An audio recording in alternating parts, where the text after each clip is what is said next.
Russia সফরে গিয়ে Vladimir পুতিনের সঙ্গে দ্বিপাক্ষিক কৌশলগত অংশীদারত্ব চুক্তি করলেন ইরানের প্রেসিডেন্ট মাসুদ পেজেশকিয়ান, যার অন্যতম অংশ মস্কো তেহরান প্রতিরক্ষা সহযোগিতা।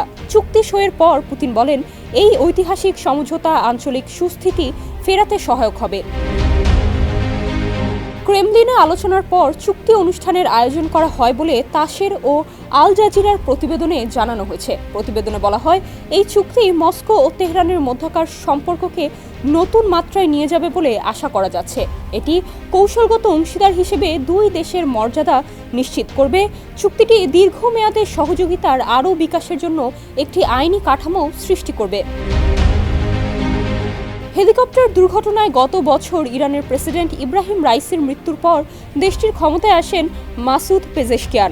প্রেসিডেন্ট হিসেবে শপথ গ্রহণের পর চলতি মাসের বৃহস্পতিবার প্রথমবারের মতো রাশিয়া সফরে আসেন তিনি, আর এই সফরেই তিনি রাশিয়ার সঙ্গে প্রতিরক্ষা চুক্তি স্বাক্ষর করেন।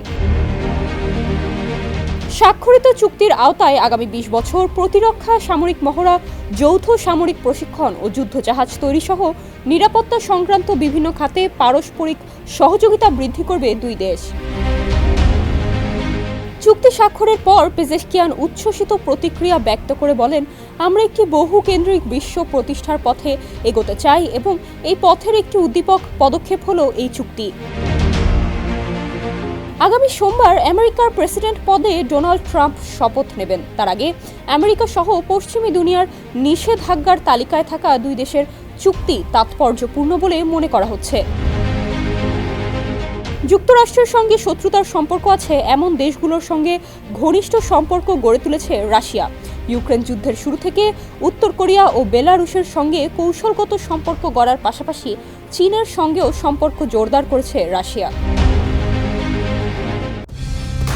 কালার এক্সপার্ট, জর্জ স্যাপ এবং মাইল্ড অন হ্যান্ডস টেকনোলজি সমৃদ্ধ অরিক্স ক্রিস্টাল ওয়াশ আপনার লন্ড্রি এক্সপার্ট। সম্প্রতি গৃহযুদ্ধে পরাস্ত হয়ে রাশিয়া এবং ইরানের মিত্র সিরিয়ার প্রেসিডেন্ট বাশার আল আসাদ মস্কোয় পালিয়ে গিয়েছেন।